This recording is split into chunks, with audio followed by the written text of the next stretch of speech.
Hello, Namaskar, good morning. This is Balneet Singh Bedi. I welcome all of you to the daily news analysis session by Tathastu ICS. Good morning, Harsh, Srimant, Gagan, Sonali, Charita, Dheeraj, Abhinandan. Good morning, all of you. Let's start today's session. Ankit, इस comments को थोड़ा सा broad कर दीजिए, zoom in कर दीजिए. Let's start today's session. Before we begin, these are the announcements for the GS courses which are going on at Tathastu ICS. We have GS Foundation morning batch as well as evening batch starting from 19th of April 2025, and then we have two optional batches which have already started. That is philosophy optional by Dr. Tanu Jain ma'am and her team, as well as PSIR optional by Dr. Manoj Sharma sir. Both of the batches have already started from 7th of April 2025. So any of you who wants to get enrolled, you can get yourself registered or drop your query in the comment box and our Tathastu ICS team will get back to you. Now let's start under mains Manthan.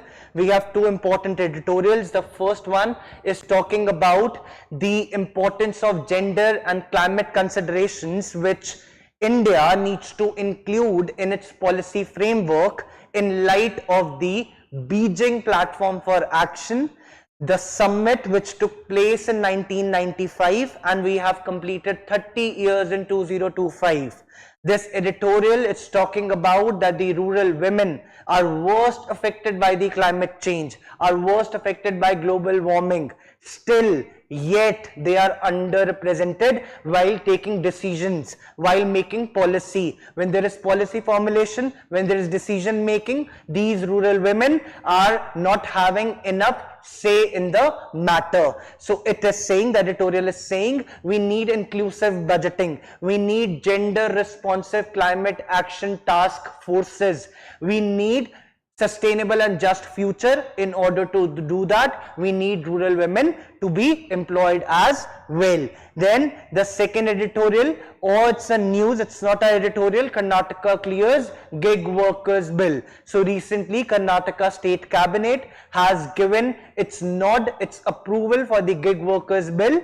We will not get into why Karnataka did, what Karnataka did. We will only read who are gig workers, who are platform workers, who are non-platform workers, what challenges are they facing, is any initiative government is taking in order to provide them social security. We will be discussing all that under 2. Mamta, Rutika, Priyanka, Krishnot, Rehan, please everyone focus here beta. Index of industrial production.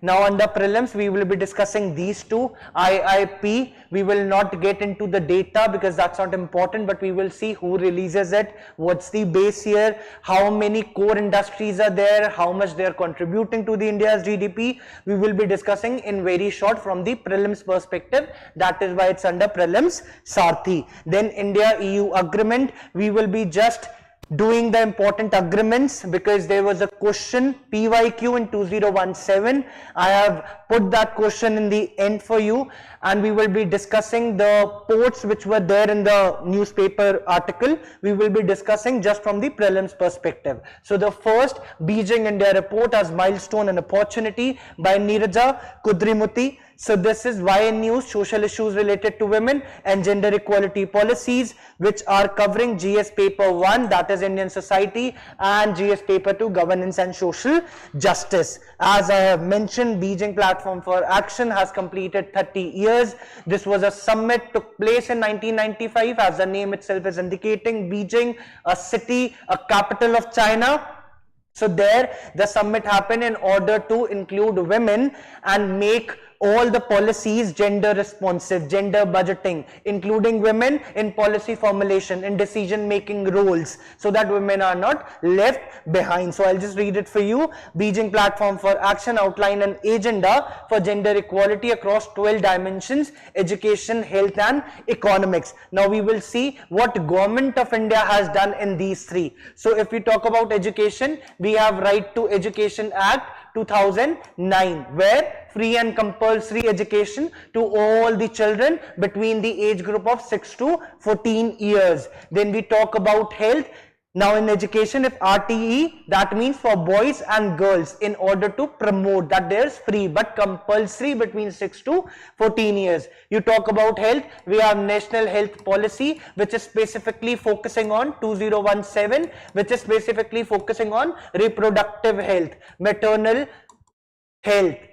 It's also focusing on reduce maternal mortality rate in order to provide them the reproductive help in by all the cases, by all the chances. Even the contraceptions are being provided to the women. Then economics, you all know we have labor force participation rate, that is around 36%. It is abysmally low. Government is still taking initiatives. Government is doing one such example, one such act is there, that is Maternity Benefit Act. That means you please do the job, but we will give you what? We will give you paid leaves as well, so that you do not leave the workforce. You work, then take whatever week are allowed under the act, you can take those many leaves and come back to work. And along with that, so we have discussed three: RTE 2009, National Health Policy, and Maternity Benefit Act 2017. Other two are legal provisions that we have: Nari Shakti Vandan Adhiniyam 2024, that 2023. Now this act will be implemented in next upcoming Lok Sabha elections, that is in 2029. So it is giving more women political representation in the assembly, that is 33%. And then we have the next, while India made progress, India has made progress. The editorial has mentioned two acts, that is Protection of Women from Domestic Violence Act, that is 2005, and we have Prevention of Sexual Harassment Act, that too, that the implementation remains weak and there is a disconnect. So editorial is saying, no doubt government of India has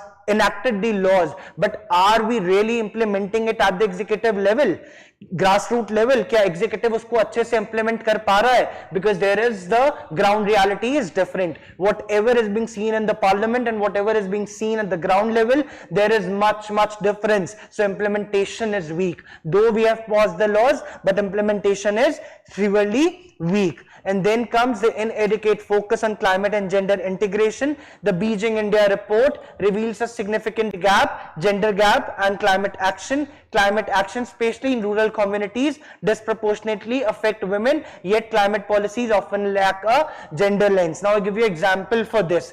Climate change. We all know Maharashtra's districts which are facing droughts. The more droughts they face, women have to walk long kilometers in order to fetch water. Right? So climate change is affecting whom? Because the male person is going and is the breadwinner. It's earning. So women is supposed to walk kilometers just to fetch water in order to survive. So climate change, especially in rural communities, disproportionately affect women, yet they are underrepresented, yet they are not being covered under the gender lens. Then the next, climate crisis and gender equality.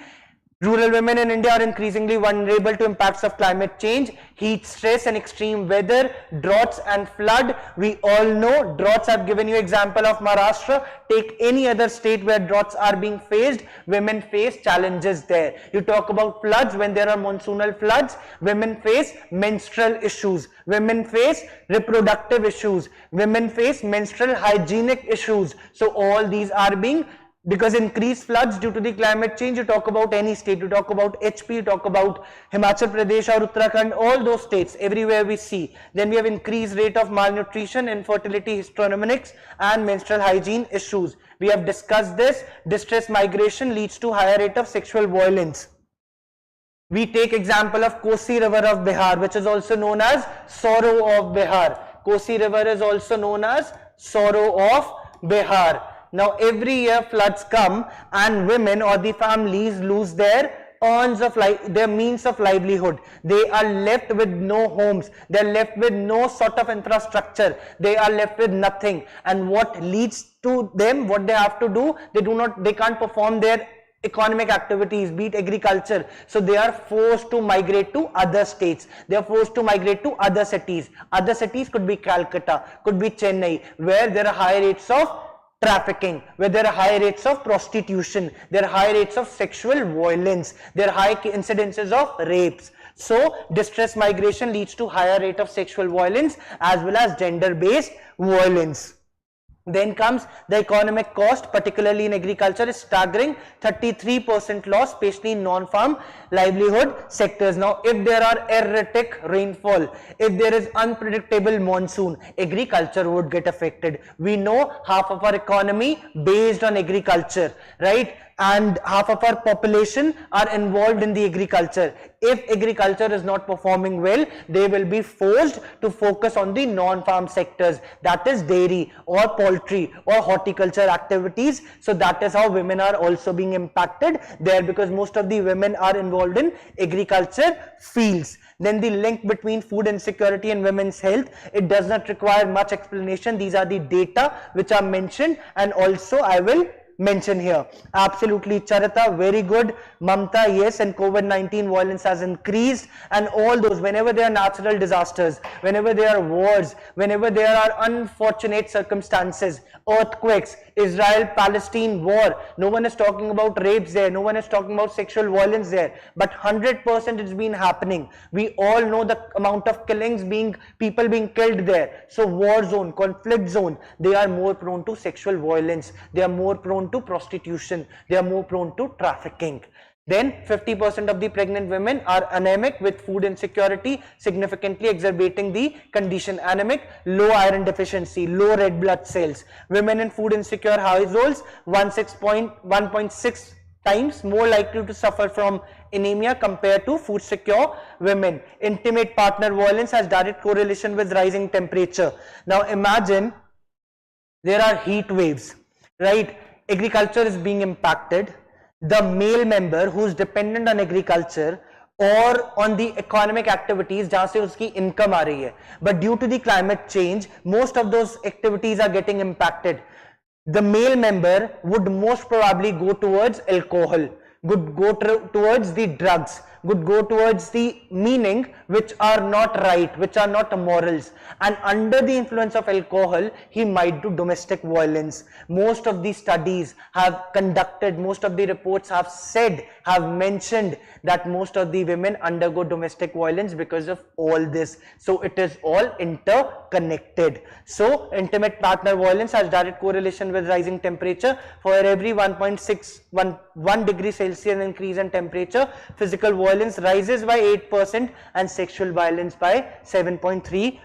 So this is a very heartbreaking data. Then what's the women's role in climate adaptation? In rural areas, they have traditional knowledge. Now if I talk about two of the states, Rajasthan women are very much proud and very much they have traditional knowledge about the millet varieties. Millet is a drought resilient crop, it's a climate resilient crop. Women are very much well versed with the millet crop. You talk about other state, you talk about Karnataka, the women are very much they have too much of knowledge about the rice varieties. They know about the seed dispersions. So the knowledge women have can be implemented once they are included in the policy formulation, once they are given the chance to take decision making, because they know the grassroots level reality. So editorial is saying, please include women, please make gender responsive budget actions in your summits, in your planning summits, include the women as well, and they should be at par with the women. Bilkul, absolutely right. Correct, Charita. Then women, particularly in rural areas, possess crucial traditional knowledge for sustainable agriculture and natural resource management. Indigenous women are primary custodians of climate resilient seeds, playing an essential role in ecosystem health. I've given you two examples here. Rajasthan, that is millet seeds, and Karnataka, that is rice seeds. Then comes the next, lack of gender responsive climate policies. 6% of climate policies mention women, but these policies rarely address the problem of gender equality. This discrepancy indicates a critical policy gap in gender inclusive climate action. All they are repeated points, it's just been rephrased in the editorial. All of that would be same meaning. The existing climate budgets often lead to greenwashing and fail to prioritize gender equity. Gender audited climate budgets are essential to ensure women are not left behind out of the green transition, which does not require much explanation. All of this is easy to understand. Then what's the way forward? Private sector should play a pivotal role. Women-led climate innovations and green business. Women involvement should be there in the green economy. Sustainable development, climate resilience, more data and research, more research and development should be made so that we can understand the gendered impact of the climate change. I've given you so many examples about domestic violence, about women have to fetch water, the menstrual hygiene issue, the reproductive health issues which women face. All of those you need to mention if there is a question, if there is a mains question on this, to better understand the challenges women face. Once we understand the challenges, when we include the women in the policy formulation, we will be able to understand better that what sort of changes we require at the grassroots level, and that is how we can take the action. Very, very good, Charita. You are giving me the correct answers. Then comes the next. Karnataka clears gig workers bill. Karnataka platform based gig workers social security and welfare bill has been cleared by Karnataka state cabinet, and it covers the gig workers, that is GS3 Indian economy. Now when we talk about that, who are the gig workers? So gig workers are the one who are involved in the gig economy, and they are engaging not in the permanent jobs but temporary jobs, inflexible jobs. वो रोज 9 से लेके 6 बजे तक की नौकरी पे नहीं जा रहे हैं. They are going on temporary basis. They are not fixed. They are not permanent. Who are those? They are construction workers. They are manual laborers. They are domestic workers. They are the Ola, Swiggy people who deliver goods and services, the Flipkart, the JioMart. We all know e-commerce industries is growing at a faster pace. So they do not have social security. So that is all we will be discussing here. So who are gig workers? Gig workers are individuals working in the gig economy, engaging in temporary or flexible jobs instead of traditional full-time roles. Now Niti Aayog report 2022, it has classified workers into two, that is platform workers and non-platform workers. Platform workers who are using online platforms, that is Uber, Amazon, Flipkart, JioMart, they are using online platforms. And then we have non-platform workers who are construction workers, who are domestic workers, who are security personals, right? All of those come under the day job workers, that are non-platform workers. Platform means एक online platform उन्हें मिल रहा है, easy to remember. Non platform, उनके पास कोई platform नहीं है, कोई ऑनलाइन प्लेटफॉर्म नहीं है in order to means of communication between the citizens or the customers and themselves. So India is the 5th largest population of gig workers globally, and by 2030 this is expected to rise at 3rd place. Then comes the next, what are the opportunities? Again, it is full of data. I will just read it for you, and wherever explanation is needed, I will give it. Opportunities for gig workers. The gig economy is valued at approximately 20 billion, expected to grow 17% annually until 2027. By 2029 to 30, it will form 6.7% of the non-agriculture workforce and 4.1% of the total workforce. See, these data, I would say learn at least one. Just learn 1 or 2 data and revise it multiple times, and learn a futuristic data by 2030, by 2027, by 2050, by 2035, beat any year, it should be futuristic, so that if you remember and if you are writing mains next year, it would still be applicable. You can still write that data with the source. Source is important. According to Niti Aayog report, according to this particular policy research, according to any of the NGOs, any of the organizations, any of the labor force, any of the task force, you have to mention the source and then write the data. Good morning, Subhan. Then diverse opportunities. Companies like Uber, Ola, Zomato, Swiggy are expanding their services, creating more gig jobs. As I've said, it's the arena of e-commerce, right? They all these platforms are expanding at a very huge level, and the more they expand, the more gig workers would be involved there. Then comes platform like Upwork, Freelancer and Fiverr allow Indian professionals to offer services globally.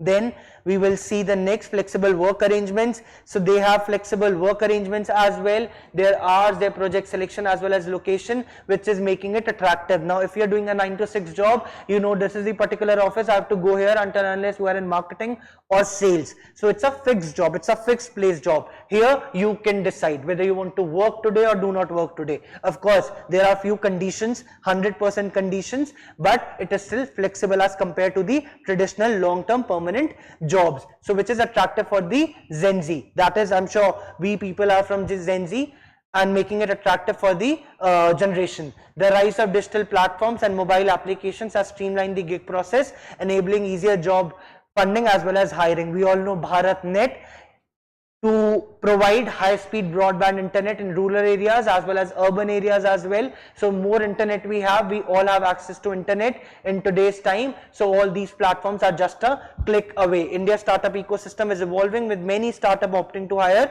freelancers for non-core activities. Now what are the challenges which are faced by the gig workers? Ambiguous employment relations. What does this mean? The employment relations is not flexible, is not permanent, it's temporary. आज आप job पे आ रहे हो, कल हो सकता है आपको मना कर दिया जाए, right? We have all seen the Amazon and all the big e-commerce companies, they have fired so many employees. So the employment relation is not fixed. There is no sort of contract, there is no sort of offer letter, there is no sort of resignation letter. It's all on the verbal basis. Then social security gaps. They do not have life insurance, they do not have health insurance. No sort of social security is being provided to the construction workers, the manual workers, the domestic workers, right? They are not being provided with any sort of insurance. Then precarious employment and income insecurity. How income insecurity? अगर आज आपने मिंत्रा में इतनी, suppose a delivery boy comes and अगर आपने इतनी delivery करी, then only you will get this much income. The less delivery you do, the less amount of income you do. So the income is not stable. Income is going up and down. Then exploitation and unfair treatment. Of course, all this is leading to what? It's leading to corporate exploitation, right? It's leading to exploitation in so many ways. कि आज आपका काम है, कल आपका काम हो सकता है नहीं हो, आपकी income stable नहीं है, right? There is no sort of insurance, there is no sort of job security, no sort of social security. So that is challenging. So it's like unfair treatment. And Article 16 says, Article 14 says right to equality. Article 16 says,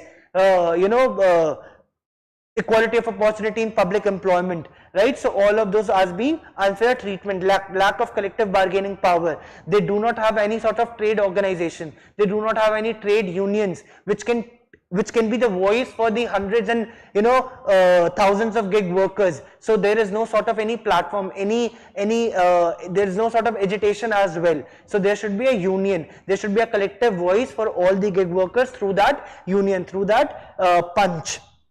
Right, then comes the government initiatives to protect the gig workers. So the first one, Code on Social Security 2020, though it has given importance to the gig workers, it has talked about the social security initiatives, the welfare schemes for the gig workers, but the implementation is abysmally low. Implementation is weak. Grassroots level reality is different. Then comes the Niti Aayog report. It recommends promoting platform-led skilling initiatives and improving social security measures for gig workers. Emphasize the need for data collection and better enumeration of the gig workforce. E-Shram portal, a platform so that all the unorganized workers can get themselves registered on the portal in order to get the jobs, in order to get the cards, in order to get all the welfare services which are given by the government of India. Then comes Pradhan Mantri Shram Yogi Mandhan and Pradhan Mantri Jeevan Jyoti Bima Yojana. Jeevan Jyoti Bima Yojana is about the life insurance, and Shram Yogi Mandhan is for the unorganized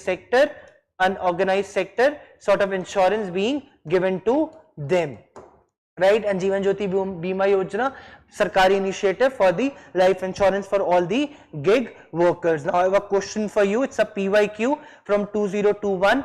Please solve this question and give me the correct answer. Anupali, Gagan, Charita, all of you, please focus here.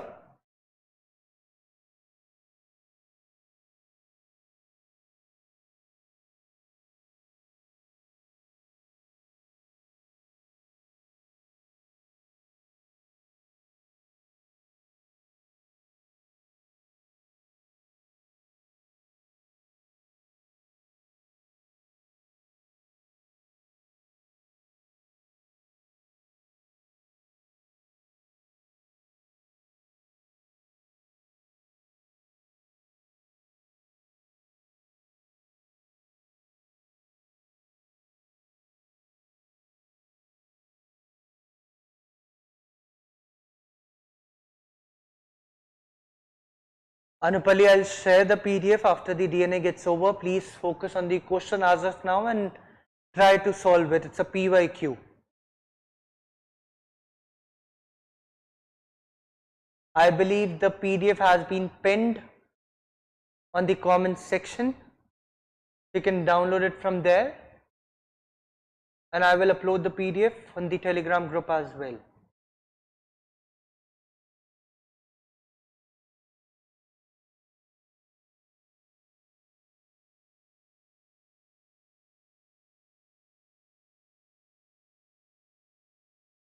Absolutely correct. Anupali, Vaishnavi, Abhinandan, Shobit, Shriman, Charita, Vaishnavi, everyone is giving the correct answer with reference to casual workers employed in India. Consider the following statements.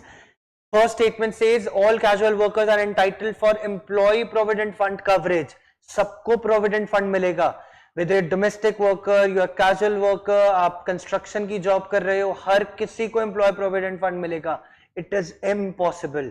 It is totally impossible. So this statement is wrong. All casual workers cannot be provided with the provident fund, though it's our goal, but it cannot be provided as of now. Second statement says regular working hours and overtime payment.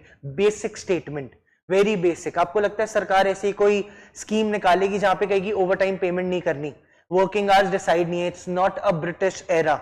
It's an independent India. So no act, no code, like we have security code, no code would say that कि आप जितना मर्जी काम करो, 12 घंटे, 19 घंटे, 20 घंटे, घर ही मत भेजो इनको. ऐसा कोई भी सरकार नहीं करेगी, ऐसा कोई भी लॉ नहीं करेगा. So this statement is right. Then the government can by a notification specify establishment or industry shall pay wages only through its bank account. Government can do it ना with a notification. कि भाई अगर आपको इन ये सब workers हैं, इनकी payment by bank account ही जानी चाहिए अंदर Jan Dhan Yojana, so that there would be more financial inclusion. Government can say that. It's a very basic statement. So one is wrong, one is wrong, one is wrong. Correct answer is B. 2 and 3. Very good. All of you have given the correct answer. Mamta and all. Very good, beta. Then comes, there was a PYQ as well. Now see the prelims and mains integration. Prelims, we had a gig worker question on in 2021 MCQ, and here we have mains PYQ again 2021. Examine the role of gig economy in the process of empowerment of women in India 2021. So that is prelims and mains integration. Once you clear prelims on 25th of May, so you need to analyze those 100 questions really well, that what sort of mains question can be framed from this prelims paper.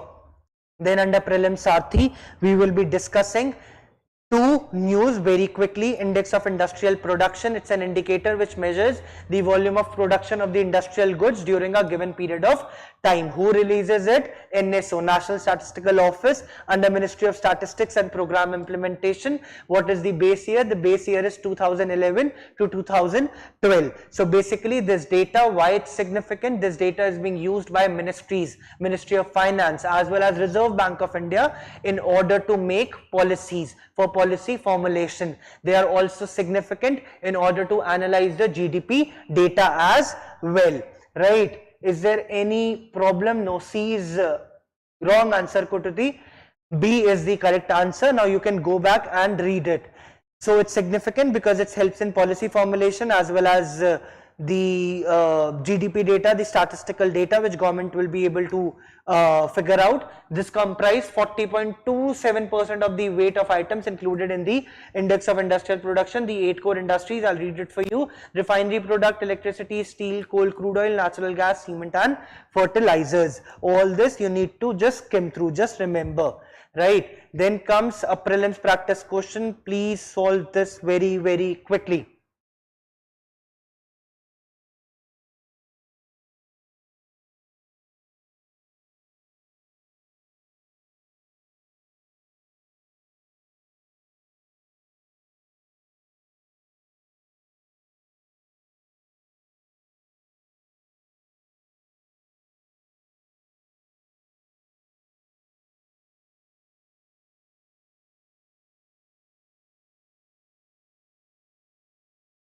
Come on, solve everyone.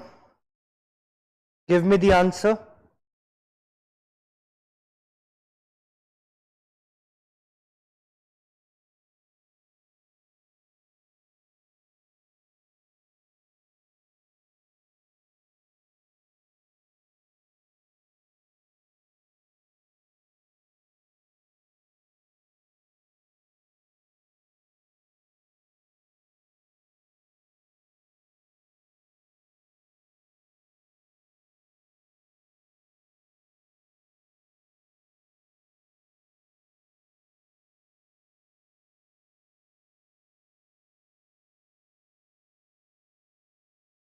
Abhinandan, Charita, Muniba, Ruchi has given the correct answer. Anupali, please reread the question. Srimant has given the correct answer. Suresh, beta, it's a wrong answer. What you have given, the quotient index of industrial production is an important indicator used to measure the growth of industrial sector. Which of the following statements are correct? It measures the growth of the industrial sector in India on a monthly basis. Correct. It's calculated by Ministry of Finance. No, it's calculated by Ministry of Statistics and Program Implementation. It's composed of three broad categories, that is mining, manufacturing and electricity. This is again right. It's calculated on the basis of data collection only from the formal sector industries. No, from formal as well as unorganized sector industries. So the correct answer is 1 and 3. This is wrong. Ministry of Statistics and Program Implementation. So 2 is also wrong. So 1 and 3 are correct statement. So the answer is A here. Now next, basically the editorial was, the news was this: trade war benefit no one. It's basically Italian Deputy Prime Minister and Foreign Minister having some sort of conversation, but they have mentioned few of the important ports, the places in news, and also mentioned few of the important agreements. So I have just covered that. Very good, Preetham, Gagan, Dheeraj, Shobit given the correct answer. Rishi, very good. Then the first is bilateral trade and investment agreement. Anyone can tell me with which country, with which organization India has this agreement? It was a PYQ as well. Any of you? Any of you can give me the answer? Suman, Shobit. With which organization we have? India and European Union. So India and European Union have this agreement, that is bilateral trade and investment agreement. Global Gateway Initiative is sometimes seen in news. Which of the following organizations have implemented it? 4 examples can be given, 4 options can be given. Global Gateway Initiative is of, again, European Union. Then Kaf, Haifa Port. Haifa Port is in Israel. It's been in news on and off. Then Trieste Port, it's also is in news. It's of Italy. So you should be knowing this. BTIA agreement, EU, Global Gateway, EU, Haifa Port, Israel, and Trieste Port is Italy. Then I have a PYQ question. Quickly give me the answer. Very quickly. Very good, Mamta. Haifa Port is in Israel. Rishi, oh, many of you have given the answer now. Vaishnavi, given the correct answer. Suman, no, it's EU. Now give me the answer for this question. It's a PYQ 2017.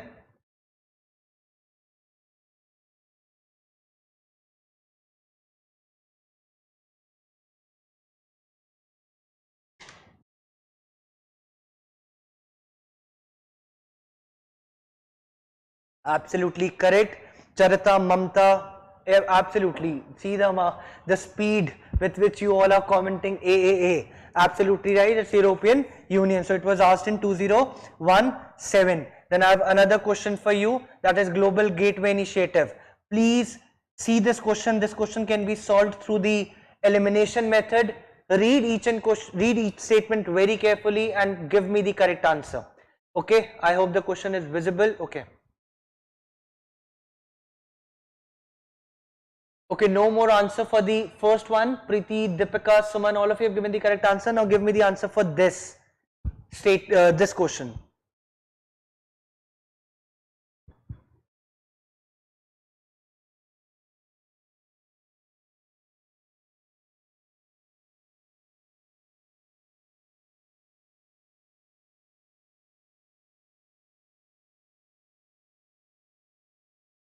Srimant, try to solve the question, please.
Absolutely, everyone. Charita, Gagan, Shobit, Ankur, Suresh, Mamta, Dheeraj, all of you have given the correct answer. Very, very good. I'll quickly solve the question. Global Gateway Initiative, Global Infrastructure Development Initiative aims to promote sustainable infrastructure development in the emerging economies. Absolutely correct. A basic statement. Collaboration primarily between EU and US. Did I mention that? Did I mention it's a collaboration between EU and US? I said it's a European Union initiative. It's wrong. Initiative focuses on digital infrastructure, clean energy, health systems. Any initiative would be focused on that if it's being prepared in that zone, prepared for that arena. So this statement is also correct. It aims to invest exclusively. These are the extreme words which UPSC use. Exclusively in the African continent. Matlab no Asian continent, no Latin America, no South America, only African continent. Absolutely wrong. So 1 and 4 is wrong. Sorry, 2nd and 4 is wrong, and 1 and 3 is the correct answer. With this, we have come to the end of today's DNA session. I wish you all the very best. Study really, really well. Stay focused, stay determined. Push yourself every day. The amount of mehnat, the amount of hard work, smart work you will do today, it will decide your success tomorrow. So I wish you all the very best. Charita, Srimant, Mamta, Dheeraj, Charita, all of you, all the very best.